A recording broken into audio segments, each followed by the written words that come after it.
Hello and welcome to day 3 of the Halloween Craft Countdown, where I'm sharing 20 papercraft Cricut projects with a Halloween theme every day for 20 days. Today's project are these beautiful luminaries. These are really easy to make, and then to make them light up like these ones, all you do is put a battery-powered tea light underneath or some fairy lights, and it's little strings of fairy lights that I've got inside those ones. These SVGs are free to download for the next 24 hours. If you haven't already registered for your free ticket for the Halloween Craft Countdown, head to craftwithsarah.com/HCC. If you have already registered, here's how to get the files. If you've already registered your free ticket, check for an email from me with subject line Halloween Craft Countdown ticket information, or any of the other emails from me that you have been sent throughout the countdown. Can't find them? Check your junk or spam box to see if they've gone there by mistake. These emails contain the link to view the countdown projects and download today's files. Scroll down this page to find today's project. Click the button to start the files automatically downloading to your computer or mobile device. Each download is only available for free for 24 hours after it goes live. If you've missed some, check out the Instant Access Bundle at craftwithsarah.com/HCC bundle, which gives immediate and ongoing access to all of the files and projects from the Halloween Craft Countdown. All downloads come in zip folders. You will need to unzip them before you can upload the files into Cricut Design Space. Once you've downloaded and unzipped the folder, it's time to upload the luminaries into Cricut Design Space.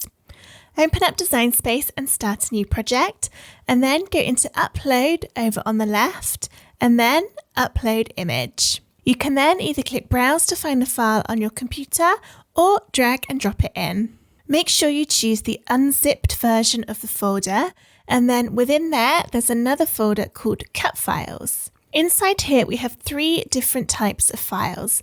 DXF, which is for the free version of Silhouette Machine, PNG, and SVG. For Cricut Design Space, you need the ones in the SVG files folder. So go in there, and then you know you're looking at the right ones because all of the files start with SVG in the file name. There are 3 different designs to choose from, one with bats, one with ghosts, and one with a raven. Let's do the ghosts one for this example. So I'm going to click and drag that in. And then it should look like this. Yours will be different colours depending on which design you've chosen. Go ahead and press upload. And then it will appear in your recent uploads. So you can click on it and then press add to canvas. It should load in at the correct size to make a fairly large lantern, but just in case, I would check the sizes for each of the individual design in the written blog post or tutorial for this video, as I'll list them all out there, because sometimes Design Space likes to change the size of things when you put them into a project, and obviously if it decides to load it in really big or really small, that's not going to be what we want. So just go ahead and check the size in the blog post for this video, but for now I'm going to assume this is correct, and we need to make a few little changes before this is ready to cut out. To walk you through these luminary designs, we've got 2 front pieces, which are the ones with the pattern on, and then 4 inside pieces, and these are going to be stuck in the gaps. If you want to leave your lantern open and just have the gaps in the card, then you don't need to cut these window bits. So if that's the case, go over to them on the right hand side and click the eye icon next to them to hide them. I am going to cut mine out, and I'm going to cut them out from a semi-transparent paper. So you could use vellum or tracing paper, some kinds of greaseproof paper for cooking that you might be able to use. Just something that is kind of see-through but matted sort of, so you get the diffusion of the lights inside the lantern. I find if you don't put anything in there, then you can see the candle, battery power candle, or the fairy lights really easily, and it just doesn't look as good. Whereas if you've got something in there with a little bit of opacity, then all you get is that lovely light shining through instead of actually being able to see the candle or the fairy lights. So it just looks a little bit neater. You'll be able to see a bit later on in this video when I'm making the craft the type of material that I used. One thing we need to do before we can cut this out is to convert all of these vertical lines into score lines so that the Cricut machine will score them rather than cut them. Let's zoom in again a bit so you can see easier. And if we click on this and then look down the layers panel, you see there's 2 layers which just looks like 2 vertical lines, and this is the ones we need to convert. If you're using a Cricut Joy, then you'll need to make this smaller anyway, but Cricut Joys don't come with a scoring tool, so you wouldn't be able to do these. So if you're not going to be scoring them, what you can do is either hide them completely by clicking the eye next to them, and then they won't be included. Or if you want some sort of visual guide to know where to cut, then what you can do instead is click on each one and under Operation, change it to a pen line, and then your Cricut will draw those lines. I just did the bottom one. Let's do that one. Pen. There we go. Then your Cricut will draw those lines with a pen, which means you can then manually score them and see exactly where those lines need to go. But if you do have either the scoring stylus for the Explore machines or the Maker machines, or the scoring wheel for the Maker or Maker 3, then I highly recommend turning these into score lines so that your Cricut does all of that hard work for you. To do that, again, click on the layers, which is just the 2 vertical lines, and in that same operations drop down, change it to score. When you click away, oh, I did the bottom one again so you can't see it. Let's do the top one too. When you click away, you'll see that these are now dashed lines, which is showing us that they're going to be scored. However, we're not quite finished yet, because if I was to click Make It now, you'll see the Cricut is going to do these score lines on a completely random piece of paper. It's not going to do it in the middle of my luminary pieces. We need to tell the Cricut to do those score lines on these. So to do that, click on the whole design and then press Ungroup at the top of the Layers panel to separate out all of the layers. It's important you do that first, otherwise the next bit is not going to work. Next, click on one of the score lines in the Layers panel, press Shift on your keyboard and then click the pattern layer underneath. So on mine, I've got my bottom 2 layers selected, the piece here and then my score line. And then down the bottom of the Layers panel, press Attach. Attach is what tells the Cricut where we want it to score. I need to do the same on this one, and another way you can select it is just by dragging a box so that it touches both of those layers, so my orange and the score lines, and that will select both of them, and then again I can press Attach. So you see I've now got these little sections in my Layers panel that says Attach, and then each of those has 2 layers underneath it. Now when I go to click Make It, my score lines are exactly where I want them to go. So this would now be ready to cut, and I'm going to use quite a thick cardstock for my lantern so that it's sturdy. If you use something that's too thin, then it's not going to sit very securely on your work surface. So a nice thick card is great. Go ahead and get everything cut out, and then I'll show you how to stick together these Halloween luminaries. Here are my layers cut out, and I'm going to use the bat and spiderweb design to show you how to stick it together. I've got my inside pieces, which I've cut from my diffusion material that I use on my camera lights, but as I said in the screen recording part of this video, anything like vellum or tracing paper, greaseproof paper, parchment paper, as long as it's sort of a little bit see-through so that your candle light, from a battery powered candle of course, can shine through it, then that's fine. So here are my 2 sections, and these are really, really easy to stick together. So I'm going to turn this upside down and then fold inwards along my score lines. So there's 1 score line along the edge there, and then 1 along there. If you want to, you can burnish that with a burnishing tool or your Cricut scraper tool to get a crisper fold. And then the other piece, I'm going to do the same thing. So turn it upside down and then fold along the score lines. I find it works best to do the folding before we stick the insides in.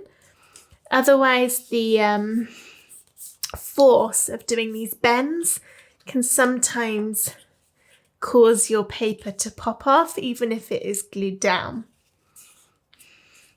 Okay, there we go. So now if you've got the inside pieces, it's time to stick that on, and I'm going to glue mine in.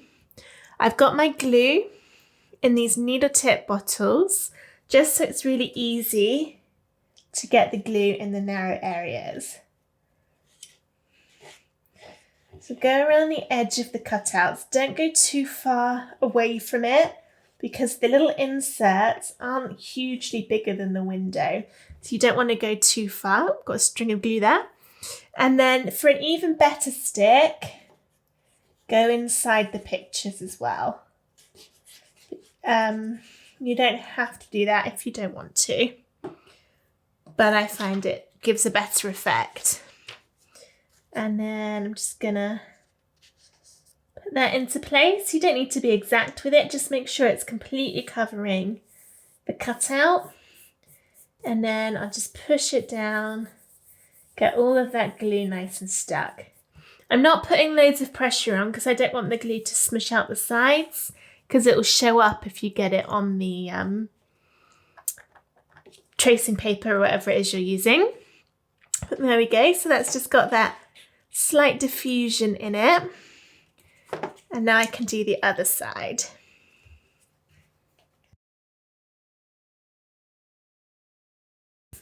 There we go. And then you need to do exactly the same with the other side. I'm not going to do that just now because you need to make sure that this is completely dried before you put the lantern together. If it's not dried, then you run the risk of smudging it and moving it when you're sticking it together and making all the 3D sides come up. So I'm going to leave this one to dry, but in the meantime, I've got one that I stuck together yesterday, which is the ghost design. So this one is ready for me to stick together. Now you'll notice that you can still see all of my glue marks. And if that's something that's going to bother you, then I'll show you after I've stuck it together a way that you can fix that in Design Space. So if you are going to be affected by being able to see that and you're not going to enjoy your craft project as much, then don't stick it together yet. Just keep watching the video and I'll show you how you can fix it. This is one I've already stuck. And I'm not going to fix the insides because I think when it's on display and you're looking at it from the side, you really don't see into it very much. And if it's sort of from a distance, you're not going to notice it, and it's not hugely obvious anyway. So you can be like me and just leave it as is, or keep watching to the end to find out how you can cover up all of your glue marks. Right, back to this one.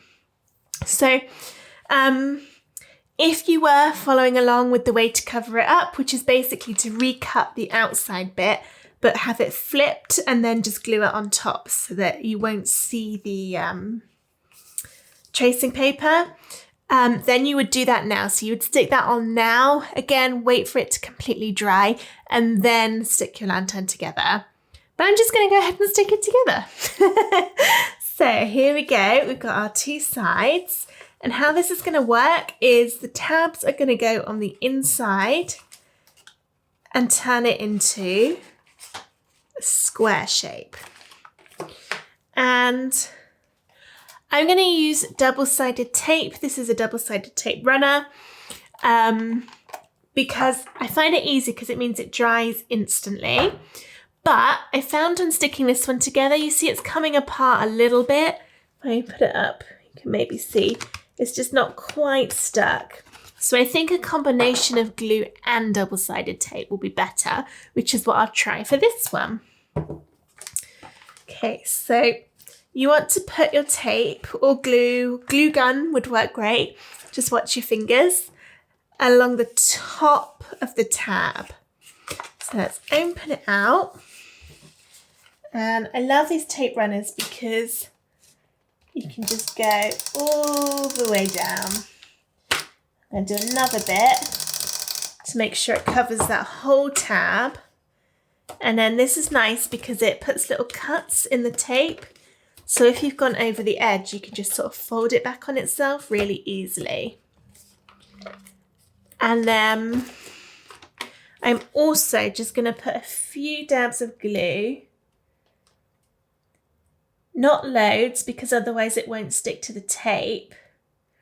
But just a couple of bits on there to give it some extra stability when it's all together. So then take your other piece and you want the side that doesn't have the tab on. So not this one, you want this one. And then just line it up so that the bottoms and the tops will align. And then go right up to that fold line on the tab. And stick it down. And you can put your fingers inside to get that double-sided tape really stuck. So I feel like this is the best of both worlds. I've got the instant sticking from the double-sided tape, but when that glue dries, it will stick firmer and better than the tape.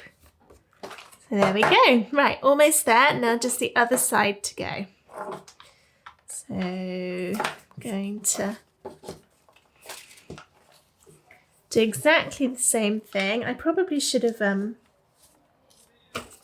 put the tape on it first. Here we go. So I'll run down there. There you go. Tuck it in.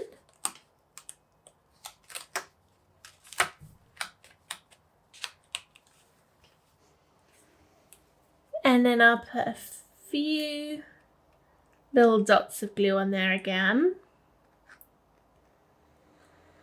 Okay. And then glue this last one on. So this is going to end up being in a square position.